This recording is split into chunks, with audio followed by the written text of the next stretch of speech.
Hi, நம்ம வந்து percentage அப்படின்ற டாபிக் தான் வந்து பார்த்துட்ருக்கோம்.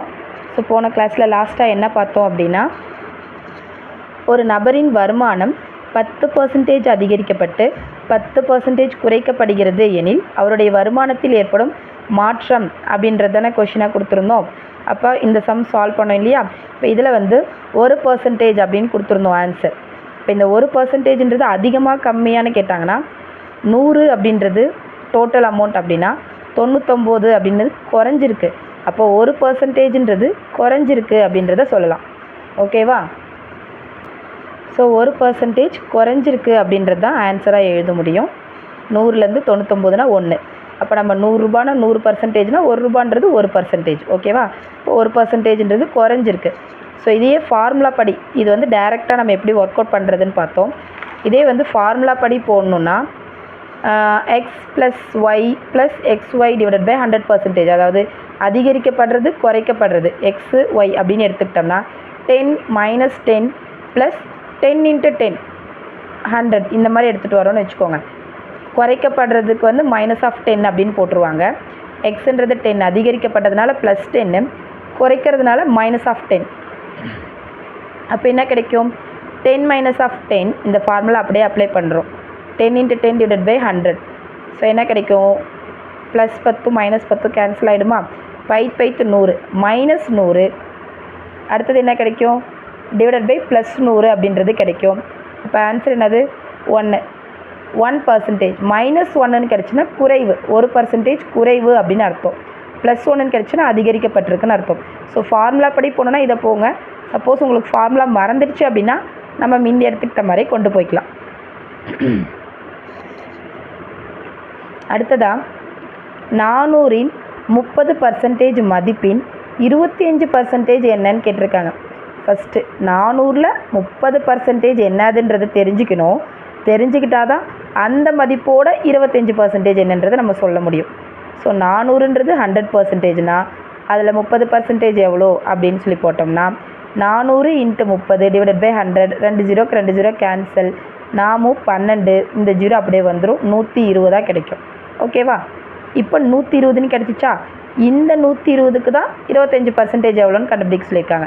அப்போ 120 தான் 100%னா ஒய் எவ்வளோன்னு பார்த்துக்கிட்டோம்னா 25%. அப்போ கிராஸ் மல்டிப்ளை பண்ணும்போது 120 இன்ட்டு 25 டிவைடட் பை 100. ஒரு 0க்கு ஒரு 0 கேன்சல். அடுத்தது 5 25 2 5 10. திரும்ப இந்த 2 இங்கே கேன்சல் பண்ணுறாங்க. 6 2 12. டோட்டல் எவ்வளோ கிடைக்குது? 30. அப்போ 400இன் 30% மதிப்பு 120, அதோட 25% மதிப்பு 30. ஸோ ஃபைனல் ஆன்சர் என்னது? 30. ஓகேவா? ஸோ இந்த ஒரு ஸ்டெப் மட்டும் நீங்கள் கரெக்டாக போட்டிங்கன்னா ரேஷியோ, பர்சன்டேஜு, வட்டி கணக்கு இது எல்லாத்துக்குமே இதே ஃபார்மேட்டு தான் உங்களுக்கு யூஸ் ஆகும். ஓகேவா? ஒரு எண்ணின் 75%க்கும் அதே எண்ணின் 65%க்கும் இடையே உள்ள வித்தியாசம். அந்த ஒரு எண் எனக்கு தெரியாது. 75%க்கும் 60%க்கும் இடையே உள்ள வித்தியாசம் 82.5 எனில் அந்த எண்ணின் 20%ஐ காண்க. அப்போ ஃபஸ்ட் எனக்கு அந்த எண் என்னன்னு தெரிஞ்சால் தான் அந்த எண்ணுக்கு நான் 20% கண்டுபிடிக்க முடியும். 75லேருந்து 60% தான் 82.5. 15% தான் 82.5னா 100% என்னது? 100% தான் அந்த நம்பராக இருக்க முடியும். 15% 82.5னா 100% எவ்வளோனா கிராஸ் மல்டிப்ளிகேஷன். சேம் அதே மாதிரி 82.5 இன்ட்டு 100 டிவைடட் பை 15ன்னு போடும்போது நமக்கு ஆன்சர் என்ன கிடைக்குதுன்னா 550 கிடச்சிருச்சா? அந்த எண்ணோட 20%. ஃபைனல் ஆன்சர் என்னது? அந்த எண்ணோட 20%. 100% தான் 550னா 20% எவ்வளோ அப்படின்றது கொஷினில் கேட்டிருக்காங்க. So 20 into 550 divided by 100. ஒரு 0க்கு ஒரு 0 ஒரு 0க்கு ஒரு 0 கேன்சல் பண்ணால் 55 இன்ட்டு 2 110ன்னு கிடைக்கும். ஓகேவா? ஒரு எண்ணின் 75%க்கும் அதே எண்ணின் 60%க்கும் இடையே உள்ள வித்தியாசம் 82.5 எனில் அந்த எண்ணின் 20%ஐ காண்க அப்படின்னா 75% மைனஸ் 60% தான் 82.5. 15%ன்றது 85.5னா 100% எவ்வளோ அப்படின்றத கண்டுபிடிச்சிட்டு அதில் 20% எவ்வளோன்றதை கண்டுபிடிச்சா ஆன்சர். ஓகேவா? அடுத்ததாக 2 ரூபாய் 70 பைசாவில் 15 பைசா எத்தனை சதவீதம்? ₹2.70 270 பைசா. 270 பைசான்றது டோட்டலு, அதில் 15 பைசா இன்ட்டு 100ன்னு போட்டால் ஆன்சர் சிம்பிளாக முடிஞ்சிடும். ஓகேவா? இது லாஸ்ட்டாக இந்த கொஷின் சொல்கிறேன். அடுத்தது, ஒரு தொலைக்காட்சி பெட்டியின் விலை 25% உயர்த்தப்படுகிறது. அந்த தொலைக்காட்சி பெட்டியின் விலையை பழைய விலைக்கு கொண்டு வருவதற்கு எத்தனை சதவீதம் குறைக்க வேண்டும்? ஒரு தொலைக்காட்சி பெட்டியின் விலை 25% உயர்த்தப்படுது. 25% அவன் இன்க்ரீஸ் பண்ணிட்டான். அந்த தொலைக்காட்சி பெட்டியின் விலையை பழைய விலைக்கு கொண்டு வரதற்கு எத்தனை சதவீதம்? இப்போ இதில் நமக்கு இது ஒன்றே ஒன்று மட்டும்தான் இருக்குது, வேறு எந்த நம்பருமே இல்லை. ஸோ நானாக என்ன பண்ணுறேன், எக்ஸுன்றது 100, இப்போ அந்த தொலைக்காட்சி பெட்டியோட விலை ₹100 அப்படின்னு நானாக எடுத்துக்கிறேன். 100 தான் 100% அப்படின்னா 25% வந்து உயர்த்தப்படுகிறதுன்னு சொல்லிட்டானா, அப்போ 120% எவ்வளோ கிடைக்கும்? 125 தான் வரும். ஏன்னா நம்ம 100 100ன்னு காமனாக எடுத்தோன்னா இதை கேன்சல் பண்ணுறதுக்கு ஈஸியாக இருக்குமே தான் நம்ம ₹100 எடுத்துக்கிறோம். அப்போ இது ₹125 வந்துருச்சு. இப்போ இந்த ₹125 தான் 100%. ஏன்னா இன்க்ரீஸ் பண்ணதுக்கப்புறமா எனக்கு விலை, ஓகேவா? அப்போ ₹125 தான் 100% அப்படின்னா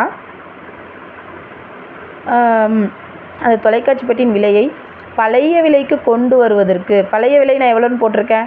₹100 போட்டிருக்கேன். கரெக்டாக? ₹125 இன்க்ரீஸ் பண்ணியிருக்காங்க. நாம் வந்து பழைய விலை ₹100. 100% அப்படின்னா இந்த பர்சன்டேஜ் எவ்வளோன்றதா கொஷினில் கேட்குறாங்க. அப்போ நம்ம கிராஸ் மல்டிப்ளை பண்ணும்போது 100 × 100 டிவைடட் பை 125ன்னு வருமா? அப்போ என்ன ஆகும்? 5 125 25 125. ஸோ 5 4 25 100ன்னு போட்டு திருப்பி இதையும் கேன்சல் பண்ணால் 25 100ன்னு வந்துருமா? 80%. அப்போ இது எவ்வளோ பர்சன்டேஜாக மாறி இருக்குது? 80%ஆக மாறி இருக்குது. எத்தனை சதவீதம் குறைக்க வேண்டும்னு கொடுத்துருக்காங்க. அப்போ 100ன்றது 80 மாறி இருக்குன்னா எவ்வளோ குறைஞ்சிருக்கு? 20% குறைஞ்சிருக்கு. ஸோ ஃபைனல் ஆன்சர் என்னது? 20%. ஏன்னா அதை மட்டும் தான் கொஷினாக கேட்குறாங்க. 80ன்னு எழுதி வச்சுட்டு வந்துடக்கூடாது. ஓகேவா? ஒரு தொலைக்காட்சி பெட்டியோட விலை 25% உயர்த்தப்படுதுன்னா நான் 125ன்னு போட்டு ஆன்சர் கண்டுபிடிச்சி வச்சுருக்கேன். பழைய விலைக்கு மாற்றுறதுக்கு எவ்வளோ பர்சன்டேஜ்? பழைய விலைக்கு மாற்றினா அது 80% தான் 100. அப்போ அவன் எவ்வளோ வந்து ஏற்றிருக்கான் அப்படின்னா 20%. அந்த 20% குறைச்சிட்டோன்னா பழைய விலைக்கே விற்றுருவாங்க அப்படின்னு நம்ம சொல்ல முடியும். ஒரு மாணவனுக்கு தேர்வில் தேர்ச்சி பெறுவதற்கு குறைந்தபட்சம் 50% மதிப்பெண்கள் தேவை. அந்த மாணவன் 50 மதிப்பெண்கள் பெற்று 50 மதிப்பெண்களில் தோல்வி அடைகிறான். அந்த தேர்வின் அதிகபட்ச மதிப்பெண் எவ்வளோ? ஒரு மாணவனுக்கு தேர்வில் தேர்ச்சி பெறுவதற்கு குறைந்தபட்சம் 50%. 50% எடுத்தால் அவன் வந்து பாஸு. ஒருத்த மார்க் வாங்கியிருக்கான், 50 மதிப்பெண்கள் பெற்று 50 மதிப்பெண்களில் தோல்வி. அவன் 50 மதிப்பெண் வாங்கியிருக்கான், 50ல் தோல்வி அடைஞ்சிருக்கான் அப்படின்னா 50 + 50 100. ஏன்னா 50 மதிப்பெண் வாங்கி இன்னும் ஒரு 50 எடுத்திருந்தால் நீ பாஸ் ஆகிருப்பப்பான்னு சொல்கிறாங்க. அப்போ எவ்வளோ எடுத்தால் பாஸு? 100 எடுத்தால் பாஸு. 100 எடுத்தால் பாஸா? 50% தான் பாஸுன்னு சொன்னாங்களா? அப்போ 50% தான் 100 அப்படின்னா 100% எவ்வளோனா 200. அது வந்து சிம்பிளாக முடிஞ்சிடும். ஓகேவா? நெக்ஸ்ட், எக்ஸ் மற்றும் ஒய் மூன்றாம் எண்ணை விட 20% 28% குறைவாக உள்ளது. ஓகேவா? எக்ஸ் மற்றும் ஒய் மூன்றாம் எண்ணு கொடுக்கல, ஸோ நம்ம அதை இசட்டாக கூட வச்சுக்கலாம். அந்த இசட்டை விட 20% எக்ஸும் 28% ஒய்யும் குறைவாக இருக்காங்க. ஒய் என்ற எண்ணானது எக்ஸை விட எத்தனை சதவீதம் குறைவாக உள்ளது? ஏன்னா எனக்கு எக்ஸ் ஒய் தெரியாது. ஸோ அவங்க என்ன கொஷின் கேட்குறாங்க? எக்ஸ் ஒய் அப்படின்றத விட எவ்வளோ சதவீதம் குறைவாக இருக்குதுன்னு கேட்டிருக்காங்க. ஸோ மூன்றாம் எண் இசட்டு, அந்த இசட்டை வந்து நான் என்ன எடுத்துக்கிறேன்? 100% அப்படின்னு எடுத்துக்கிறேன். ஒய் எவ்வளோ? 28% குறைவாக இருக்குதுன்னு சொன்னாங்களா? அப்போது 100ல் 28 போயிடுச்சுன்னா 72. ஏன்னா இவங்களுக்கு இருக்கு வித்தியாசம் 28. அப்போ ஒய் எவ்வளோ கிடைக்குது? 72%. எக்ஸ் என்னது? 20%ன்னு சொன்னாங்களா இசட்டுக்கும் இதுக்கும்? அப்போ 80%. கொஷின் என்ன கேட்குறாங்க? ஒய் என்ற எண்ணானது எக்ஸை விட எத்தனை சதவீதம் குறைவாக உள்ளது? ஸோ எக்ஸை விட, அப்போ எக்ஸ் 80, குறைவாக எவ்வளோ இருக்குது? 8 வந்து கம்மியாக இருக்கா? 72க்கும் 80க்கும் இருக்க டிஃப்ரென்ஸ் வந்து 8 தானே. அவன் அதை தானே கேட்குறான், டிஃப்ரென்ஸ் தானே கேட்குறாங்க. எத்தனை சதவீதம் குறைவாக உள்ளதுன்னா 8%. அப்போ டோட்டலாக அது எத்தனை பர்சன்டேஜ்னு பார்த்தோம்னா 10% கம்மியாக இருக்குதுன்னு சொல்லலாம். அதிகாரி ஒருவரின் ஊதியமானது ஒவ்வொரு வருடமும் 20% உயர்த்தப்படுகிறது. அவர்களின் ஊதியம் 2001 26,640 எனில் 1999 அவரின் ஊதியம் என்னது? அதிகாரி ஒருவரின் ஊதியமானது ஒவ்வொரு வருஷமும் 20% ஒவ்வொரு வருஷமும் இன்க்ரீஸ் பண்ணிக்கிட்டே இருக்காங்க. ஸோ இப்போது 2001ன்னு வச்சுக்கோங்க. 2001 இவ்வளோ சம்பளம் வாங்கியிருக்காங்கன்னா 1999 எவ்வளோ வாங்கியிருப்பாங்கன்னு கேட்குறாங்க. ஓகேவா? எவ்வளோ இன்க்ரீஸ் ஆகிருக்கு? 99, 2000, 2001 2 வருஷம் தானே, 20% அதிகமாக தானே இருக்குது. அப்போ 120, 100, 120, 100 2 வாட்டி. ஏன்னா ஒரு வருஷத்துக்கு ஒரு வாட்டி, 2 வருஷத்துக்கு 2 வாட்டி 20 இன்க்ரீஸ் பண்ணியிருக்காங்க. டோட்டல் அமௌண்ட் 26,640னா இதை கேன்சல் பண்ணோன்னா நமக்கு 18,500. அப்போ 1999 அவரோட சேலரி எவ்வளோனா 18,500 இருந்துச்சு. 2 வாட்டி இன்க்ரிமெண்ட் பண்ணி 26,640 மாற்றிருக்காங்க. ஓகேவா? இது ஒரு ஜீரோக்கு ஒரு ஜீரோ, 6 2 12, I 2 10, சும்மா இந்த சின்ன சின்ன டேபிளில் தான் எல்லாமே 2ஆம் வாய்ப்பாடில் தான் கேன்சல் பண்ணியிருக்கோம்.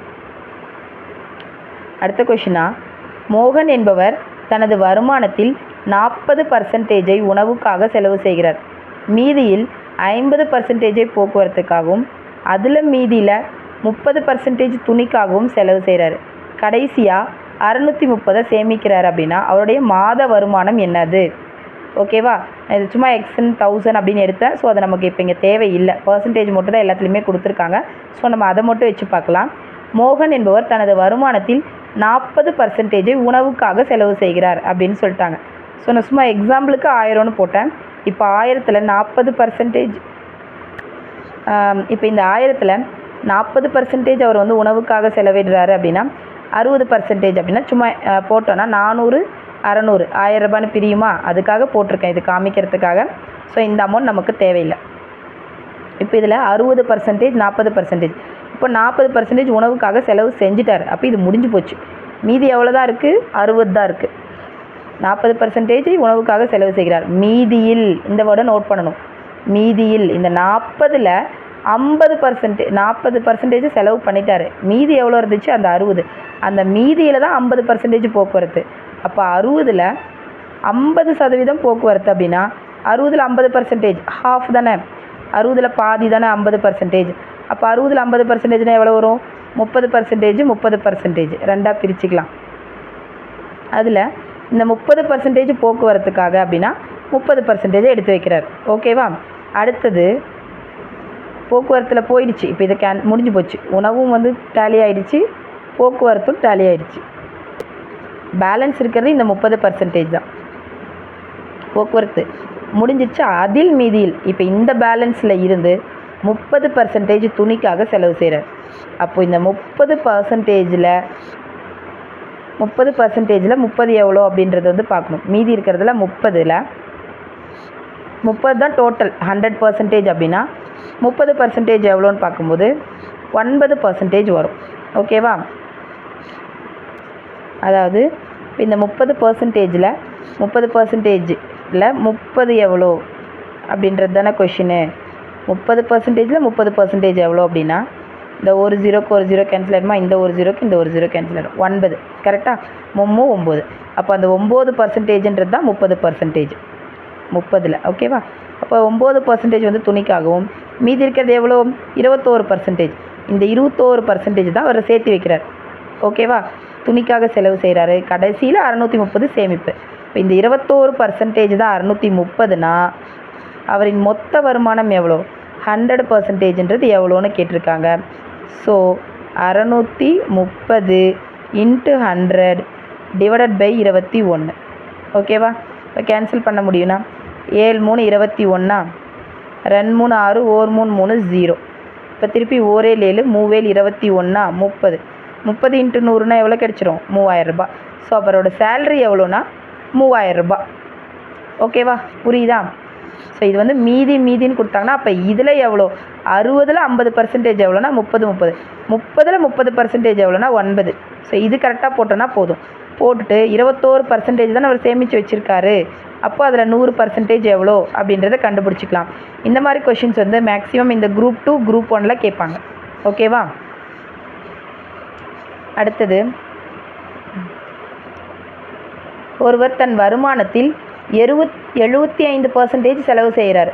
அவருடைய வருமானம் 20% அதிகரிக்கும் போது தன் செலவை 10% அதிகரித்தால் அவருடைய சேமிப்பு எத்தனை சதவீதம் அதிகரிக்கும் அப்படின்றதான் கொஷின். தன் வருமானத்தில் 75% செலவு செஞ்சுருக்காரு எப்பயுமே. அப்புறம் அவரோட சேலரி என்ன ஆகுது, 20% இன்க்ரீஸ் ஆகுது. அப்போ அவருடைய செலவையும் 10% அதிகரிச்சுக்கிட்டாரு. அப்போ எத்தனை சதவீதம் சேமித்து வைப்பாருன்னு கேட்குறாங்க. இப்போ நான் ஒரு 100 ரூபான்னு எடுத்துக்கிறேன்னு வச்சுக்கோங்களேன். 100ன்றது 100% அப்படின்னா அதில் 75% எவ்வளோ, 75 ரூபா. அப்போது 75 ரூபா அப்படின்றது செலவு செஞ்சுட்டு 25 ரூபாவை சேர்த்து வைக்கிறார். இப்போ சேலரி என்னாச்சு, 120 இன்க்ரீஸ் ஆகிடுச்சு. அதாவது 20% அதிகரிக்கும் போது 120 இன்க்ரீஸ் ஆகுது அப்படின்னா 75ல் 10%, ஏற்கனவே 75% செலவு செஞ்சிட்ருக்காரா, அதில் தான் தன் செலவை 10% இன்க்ரீஸ் பண்ணிக்கிறாருனா 75 10/100ன்னு போட்டோன்னா 7.5. ஓகேவா? அப்போது 75 கூட 7.5 கூட்டினா எவ்வளோ கிடைக்குது, 82.5. 82.5 தான் செலவு செய்கிறதுக்கான பர்சன்டேஜ். 100ல் 82.5ன்றது எவ்வளோனா கழிச்சோன்னா 37.5 அப்படின்றது இன்க்ரீஸ் பண்ணிக்கிறார் இவர்.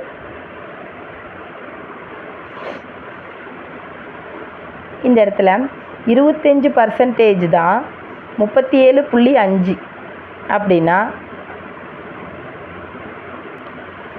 ஓகே. இப்போ இதில் 25%, அதாவது பழசு எவ்வளோ வச்சுருக்காரு சேமிப்பு, 25%. இப்போ இங்கே டிஃப்ரென்ஸ், இப்போ செலவு பண்ணது போக ஃபஸ்ட்டு ஸ்டார்டிங்லேருந்து இப்போ எவ்வளோ 25, 75ல் 25 தானே அவர் வந்து சேமித்து வச்சுருப்பார். இப்போ வந்து என்ன ஆகுதுன்னா 100லேருந்து 82.5, ஏன்னா இப்போ 10% அதிகரிக்கப்பட்டதுக்கப்புறமா 82.5 வந்து செலவு செய்கிறாருன்னு சொன்னோமா.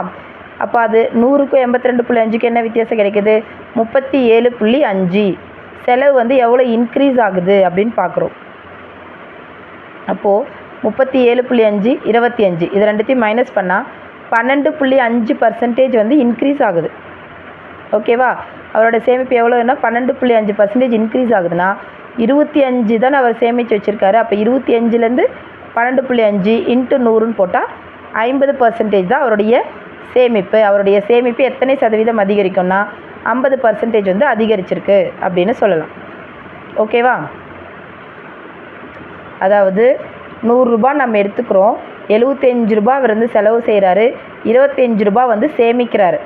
120 இன்க்ரீஸ் ஆகும்போது, சேலரி வந்து 120 இன்க்ரீஸ் ஆகும்போது அவருடைய செலவோட பர்சன்டேஜ் எவ்வளோ ஆகுதுன்னா 82.5% இன்க்ரீஸ் ஆகுது.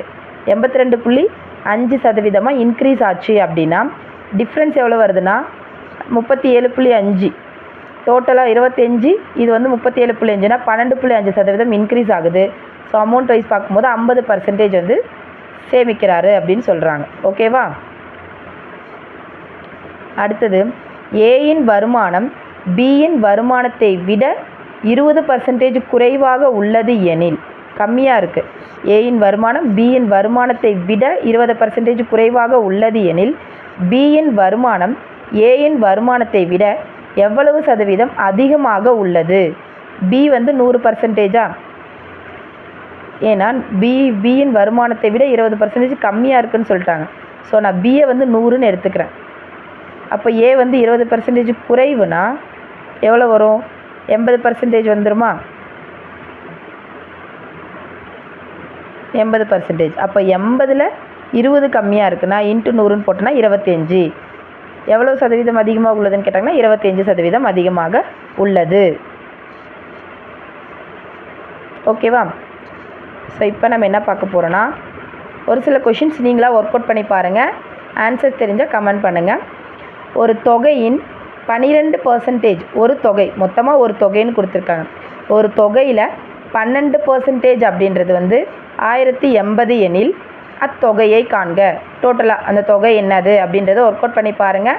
டவுட்டாக இருந்தால் சொல்லுங்கள். ஆன்சர்ஸ் வந்து கமெண்ட் பண்ணுங்கள். 240 விட 15% குறைவான எண்ணை காண்க. 240 விட 15% குறைவான எண்ணை காண்க.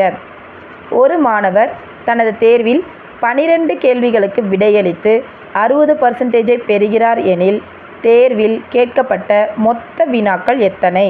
ஓகேவா? ஃபஸ்ட்டு கொஷின், ஒரு தொகையின் 12% என்பது 1080 எனில் அத்தொகை 240 விட 15% குறைவான எண். ஒரு மாணவர் தனது தேர்வில் 12 கேள்விகளுக்கு விடையளித்து 60% பெறுகிறார் எனில் தேர்வில் கேட்கப்பட்ட மொத்த வினாக்கள் எத்தனை? ஓகேவா? அடுத்ததான், ஒரு புத்தகத்தினுடைய விலை முதலில் 25% குறைக்கப்பட்டு பின் 20% அதிகரிக்கப்படுகிறது. விலையில் ஏற்படும் நிகர மாற்றம் என்ன? A 5%, B 10%, C 20%, D 25%. அடுத்த கொஷின், லாஸ்ட் கொஷின். ராஜி ஒரு மாருதி வண்டியினை 3 ஆண்டுகளுக்கு முன்னால் ரூ 2 லட்சம் மதிப்பிற்கு வாங்கினார். அதன் மதிப்பு ஆண்டுக்கு 25% வீழ்ச்சி எனில் மாருதி வண்டியின் தற்போதைய மதிப்பு என்ன? ஓகேவா? 3 ஆண்டுகளுக்கு முன்னால் 2 லட்சத்துக்கு வாங்கியிருக்காரு. அதன் மதிப்பு ஆண்டுக்கு 25% வீழ்ச்சி கம்மியாகிக்கிட்டே போகுதுன்னா தற்போதைய மதிப்பு என்ன? இந்த 1 2 3 4 5 இந்த 5 கொஷின்ஸ் நீங்கள் ஒர்க் அவுட் பண்ணி பாருங்கள். ஓகே, இதோட பர்சன்டேஜ் டாபிக் வந்து முடியுது. ஸோ மேக்ஸிமம் இந்த மாதிரி ஒர்க் அவுட் பண்ணி பழகிக்கோங்க. ஏன்னா பின்னாடி வர எல்லா சம்முக்குமே இந்த மாடல் வந்து ரொம்ப உங்களுக்கு யூஸ்ஃபுல்லாக இருக்கும். ஓகேவா? ஓகே, பாய், தேங்க்யூ.